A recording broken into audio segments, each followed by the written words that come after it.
Olá, meus irmãos da Nova Vida de Olaria. O Vinícius entrou em contato comigo por WhatsApp. Ele disse que vocês estiveram estudando sobre missões na Escola Bíblica Dominical e ele gostaria de fazer uma entrevista, a qual eu me senti muito honrado em receber esse convite e prontamente aceitei o desafio. E ele enviou umas perguntas, as quais eu vou estar lendo aqui e respondendo. Vamos lá? Como Deus lhe despertou para fazer missões? Bem, não surgiu da noite para o dia. Eu, como fui criado na Nova Vida desde criança, sempre teve aquelas coisas das crianças que querem ser pastores por influência da sua igreja, mas nunca pensei em ser missionário. Eu tinha vontade de ser pastor quando criança, só que em 2008 eu tive a oportunidade de entrar na FAETEC de Santa Cruz e eu tinha participado de um retiro com o pastor Abrão Soares, que já não está mais na nossa comunhão, chamado Caminhos da Vida. E nesse retiro, em janeiro de 2008, teve o seguinte tema: o Quarteto Fantástico, Pai, Filho, Espírito Santo e você evangelizando na escola. E daí eu tinha sentido muito forte de Deus sobre eu ser um evangelista, um missionário dentro da minha escola. E a minha escola, como vocês sabem, a FAETEC é do 2º grau técnico. Quando eu cheguei lá, havia um grupo de estudantes chamado GEAD, Grupo de Estudantes Adoradores de Deus, e conforme eu ia me envolvendo com esse grupo na evangelização estudantil, é meio que conforme eu fosse puxando a corda, Deus fosse me dando mais corda. Então, de 2008 a 2010 eu estive no ensino médio. Por conta disso, Deus abriu outras portas para que eu pudesse evangelizar em outras cidades, no Rio. Depois, conforme eu fui sendo fiel, Deus foi abrindo os meus horizontes de trabalho. E aí eu comecei a vir para o Nordeste, até que ele falou grandiosamente comigo sobre a necessidade do sertão em relação à carência do Evangelho. Então não foi algo que nasceu pronto. Eu creio que nesse sentido Deus me formou. Conforme eu ia me envolvendo, Deus foi me levando aos lugares. Então eu diria que Deus me despertou para fazer missões aos poucos. Ele foi trabalhando tudo isso calmamente. Se ele chegasse para mim e falasse que me queria de tal jeito na mesma hora, eu não sei se as coisas teriam fluído tão bem. Aí a segunda pergunta: você foi enviado pela igreja local?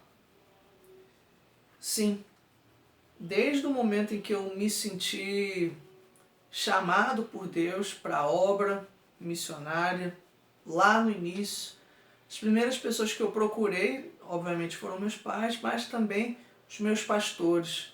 O pastor John, que é o meu pai na fé, ele sempre me acompanhou desde o início. Inclusive, em 2009 eu conversei com ele. Ele já chegou até no meu colégio, nessa época em que a gente ministrava estudos, que nós cultuávamos a Deus no pátio. Ele chegou a visitar esse trabalho, levou até uma literatura para distribuir para os estudantes. E ele me preparou para eu conseguir entrar no IBR-MEC, que antigamente era chamado Escola de Missões. Então, hoje eu estou aqui no Nordeste, mas já houve um culto de envio, né? E eu vou acabar respondendo as outras questões, mas sim, eu fui enviado. Nada do que eu fiz em relação a missões e evangelização deixou de passar pela minha igreja. Possui alguma experiência em que haja relação direta de intercessão da sua igreja local em seu favor? Na verdade, muita experiência. Não somente de intercessão, mas até de ajuda, porque eu, como sou missionário, eu não tenho carteira assinada e nenhuma renda fixa. Eu conto com a ajuda de mantenedores mensalmente. Além da minha própria igreja, que me apoia, né? Ela detém a maior parte do meu sustento. E Os irmãos da igreja me abraçaram no meu casamento, né? Teve a escola bíblica de missões da igreja da Taquara, me ajudou montando uma mesa de pães, e aí teve gente do meu casamento que fez o meu bolo, que abençoou com o bem casado, que veio para poder ajudar com a carona, ou até me levar para o local da lua de mel, outro abençoou com a noite de núpcias. Então, assim, tudo isso foi a forma como a igreja abraçou, sabe? Eu sou muito grato aos irmãos da minha igreja por terem essa sensibilidade, esse cuidado, sabe? Com os missionários. Agora, sobre intercessão, teve uma ocasião em que eu estive pregando no sertão, esse é um testemunho mais recente, e no sertão, devido à carência espiritual, é muito fácil, e até do pluralismo religioso, as pessoas aceitarem Jesus, porque na verdade ninguém quer rejeitar Jesus, Jesus é tudo de bom. Mas eu decidi fazer um apelo. Eu tenho muito problema com apelo por conta disso, ainda mais no sertão. Então é preciso ter muita sabedoria. E eu passei por uma experiência, né? Teve gente até que brincou comigo, falando que eu fui pesado demais na hora do apelo. E na hora que as pessoas estavam quase levantando, aí eu falando, elas voltaram para a cadeira. E graças a Deus foram 7 pessoas que decidiram por Cristo. 7 pessoas no meu relatório, eu conto mais detalhadamente essa experiência. E até uma pessoa que tinha ido viajar conosco, que não estava firme no Evangelho, estava afastada, decidiu retornar para os braços do Pai. E eu, totalizando aí 8 pessoas, né? Não é mérito meu, nada disso, é obra do Espírito Santo. Mas o que eu quero dizer é que quando eu fui relatar isso para o meu pastor, né, sobre o que tinha acontecido, ele falou: meu irmão, nós estivemos na igreja orando para que Deus usasse tremendamente na palavra. E eu falei para o meu pastor: olha, eu senti e pude ver o mover de Deus por meio da palavra. E eu confesso, eu não sabia que os irmãos estavam orando por mim nesse sentido. Eu já tinha pedido aos meus irmãos da minha igreja para orarem por mim. E por conta dessa intercessão, meus irmãos, eu vi claramente a extensão do que eles fazem lá no campo missionário. Então, eu apenas sou uma extensão da minha igreja para alcançar os perdidos. E eu careço muito das orações dos irmãos da minha igreja, e agora, se os irmãos puderem me ajudar em oração também.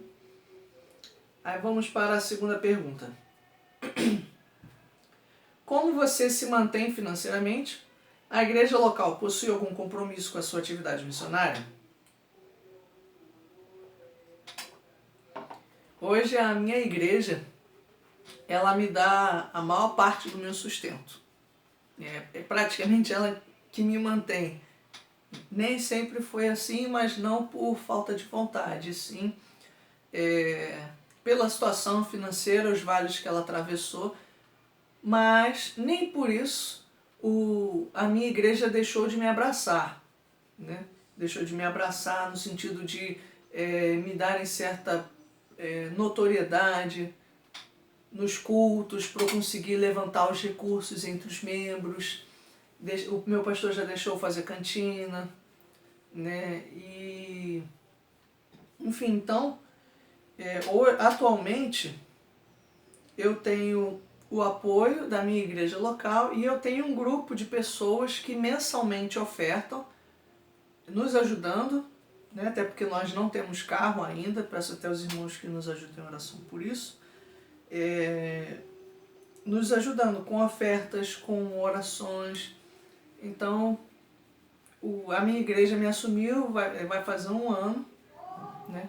E tudo isso é obra do Senhor. Mas desde 2016 eu vinha somente com um grupo de pessoas e algumas igrejas que apoiavam mensalmente com os valores. Esse é o compromisso da minha igreja. Aí vamos lá, próxima pergunta. Já aconteceu dos recursos enviados não chegarem totalmente ou parcialmente? Eita ferro. Qual foi o impacto no campo e na sua família? Já aconteceu, inclusive foi em fevereiro do ano passado. Eu tive um momento que eu adoeci no campo, e aí eu voltei em maio de 2017. E aí eu retornei para a agência missionária em fevereiro de 2018. Eu fiquei entre maio de 2017 a fevereiro de 2018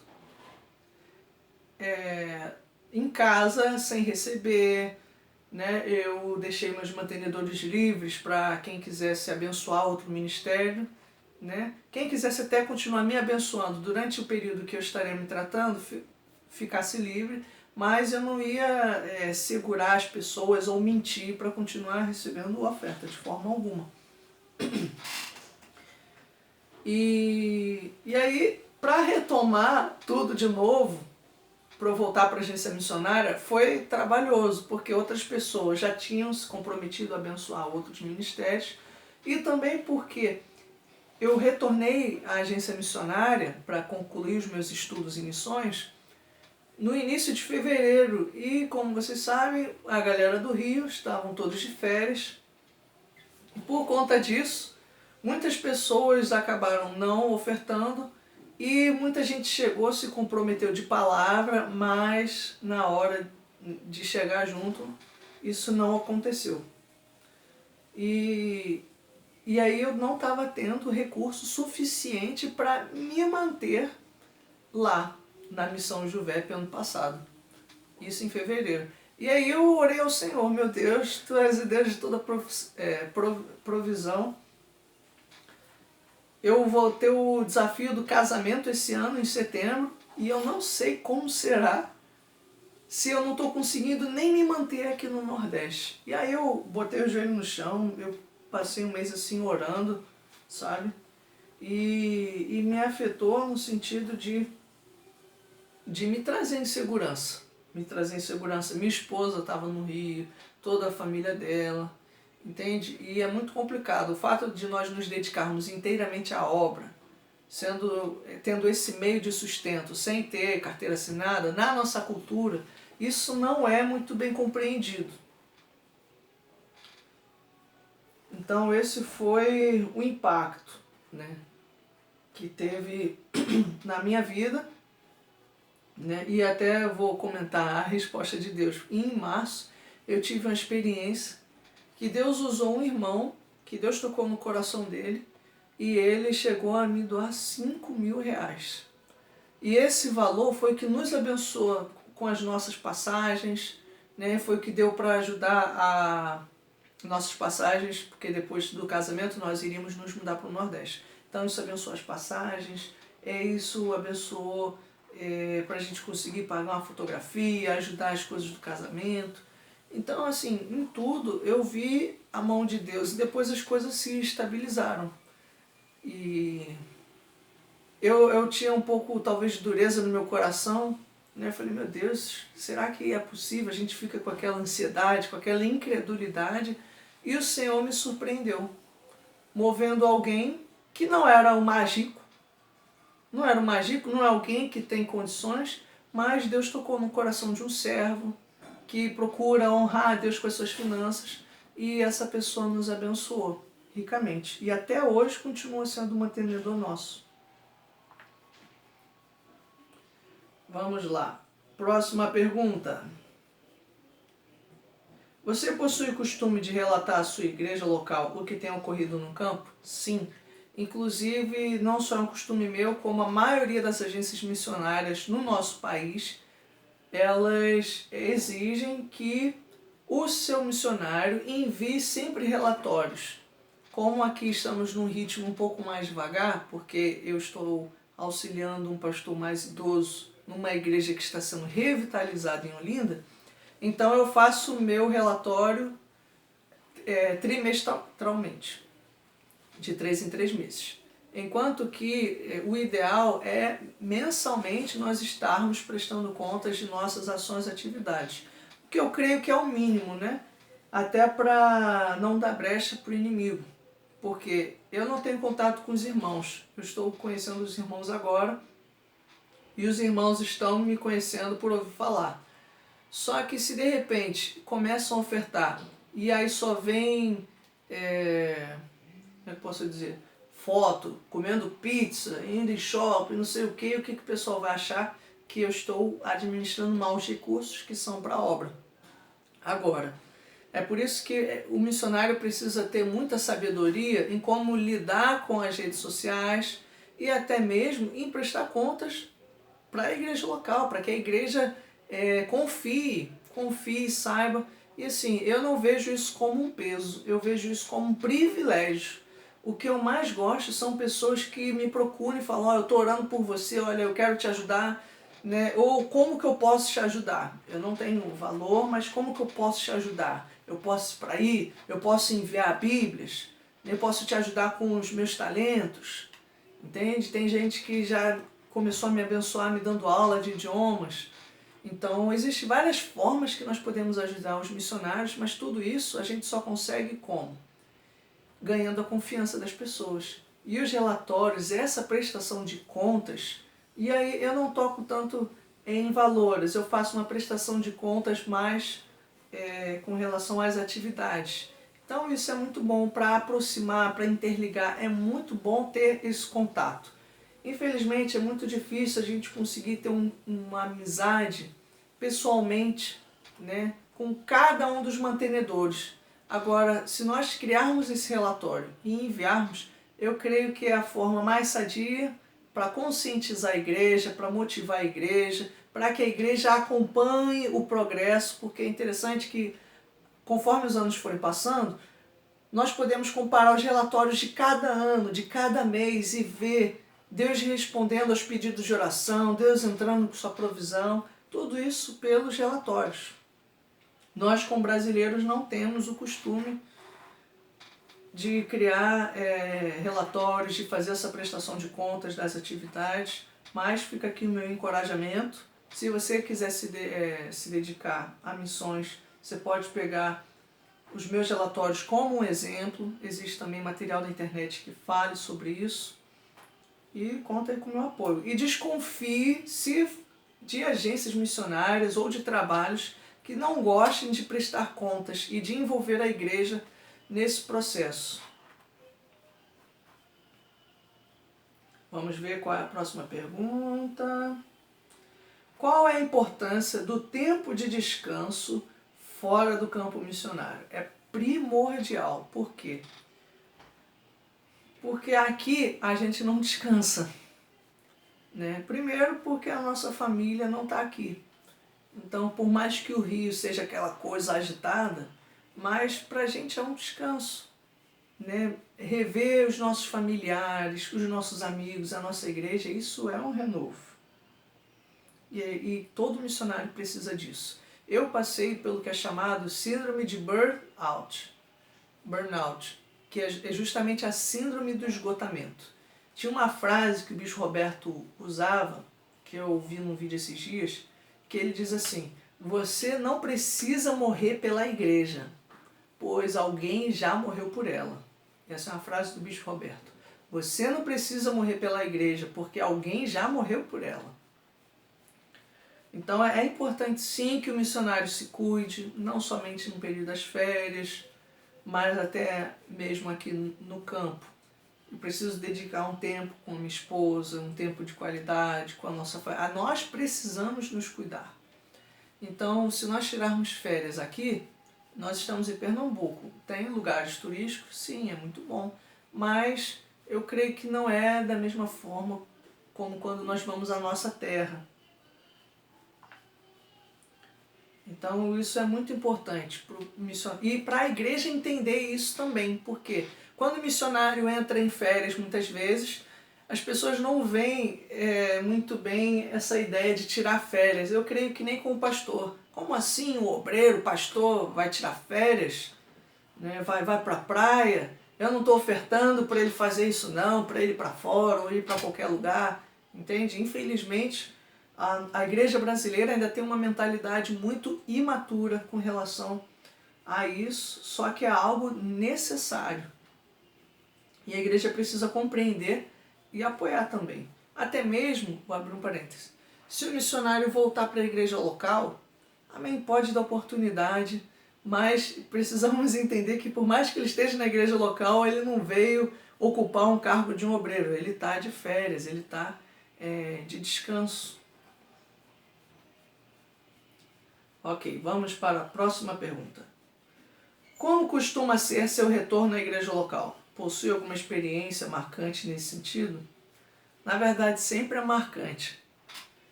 Vou comentar sobre 2017, porque foi um período que eu voltei antes do tempo, que era necessário, porque eu adoeci por conta da síndrome de burnout. E eu voltei antes do tempo, só que eu já tinha ficado praticamente um ano fora. E quando eu cheguei, a dinâmica na minha igreja tinha mudado. Muitas pessoas novas tinham chegado. Então, para mim foi difícil, tanto pela minha situação pessoal, como pela mudança que tinha se passado na minha igreja. Agora, se para mim com um ano foi difícil, imagina para os missionários que ficam 20, 30 anos no campo e voltam aos seus países, às suas igrejas locais. Imagina, porque a cultura já mudou do seu país. A pessoa está lá na Indonésia, ela saiu na década de 70, ela volta em 2019. O Brasil que ela tem em mente daquele período já mudou completamente. A sua igreja, então, mais ainda. Então é um esforço de ambos, tanto de readaptação do missionário, como de acolhimento da igreja local para com esse missionário, com esse obreiro. E então, agora, o meu retorno à igreja local, pessoalmente falando, ele é muito bom. Muito bom porque eu amo a minha igreja, eu amo os meus irmãos. Então, eu glorifico a Deus porque vários têm crescido no ministério lá, Deus tem usado muitos. Tem amigos meus que foram agora para a Polônia, tem outros que são diáconos hoje, que exercem ministério de misericórdia, que lideram ou já lideraram a juventude, que estão à frente do louvor na catedral. Então eu me sinto muito orgulhoso e para mim é sempre um período de renovo, quando eu vou lá, de renovar as minhas forças. Então, para mim isso é sempre marcante, né? E de ver gente que chega, olha, eu não pude falar com você, mas eu estava orando, eu sempre estive orando, aconteceu isso assim assado. Então é muito bom esse carinho, esse cuidado. Eu acho que todo missionário, obreiro, precisa passar por isso. E aí a última pergunta. De que maneira podemos encorajá-lo durante sua atividade no campo missionário? Eu acredito que orando e até ajudando a divulgar os meus relatórios para que mais pessoas tenham ciência. Nós temos alguns desafios que nós cremos que pela fé nós iremos vencer, mas tudo começa com oração. Eu creio que a Nova Vida está vivendo um novo momento com relação a missões, em que ano após ano um interesse maior tem crescido. Nós tivemos o Geração em Missão, que é a iniciativa de fins de semana em que as pessoas vão viajar para evangelizar. Desde 2016 para cá, nós tivemos uma manhã, eu esqueci o nome, mas foi uma manhã na Catedral em 2016 falando sobre missões, e aquilo foi um marco para muita gente. Nós tivemos um retiro falando sobre missões ano passado no Sudeste. E esse ano nós estaremos falando sobre a igreja local em missões aqui no Nordeste. Ano passado nós tivemos um outro retiro falando sobre isso. O Bispo Walter tem tentado trabalhar isso com os pastores. Então é devagar, o Espírito Santo tem começado a despertar os nossos membros, os nossos jovens e os nossos idosos para isso. E eu louvo a Deus pelo mover de Deus na sua igreja, nos avivando, nos conclamando para preparar o mundo para a segunda volta de Cristo. Então é isso, meus irmãos. Espero que tenham gostado e vamos nos falando. Fiquem na paz do Senhor. Tchau, tchau.